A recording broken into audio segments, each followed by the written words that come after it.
Hola, soc Mateu Tres, president de l'Agrupació de Bestiari Festiu i Popular de Catalunya.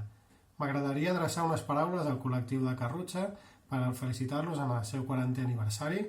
Tots sabem que enguany serà una edició potser una miqueta més aigualida a causa de la situació que ens ha tocat viure, però 40 anys són dignes de celebrar i no per això, no per aquesta situació, han de ser menys dignes.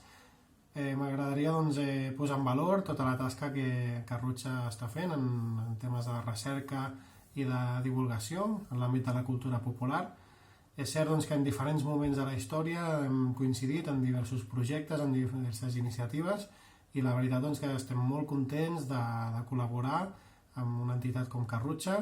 Ens agradaria seguir-hi col·laborant i els encoratgem a que no deixin mai de fer aquesta tasca tan important de documentació, de fer recerca i de poder divulgar i poder presumir del patrimoni festiu que tenim en el nostre país. Una forta abraçada, felicitats i endavant!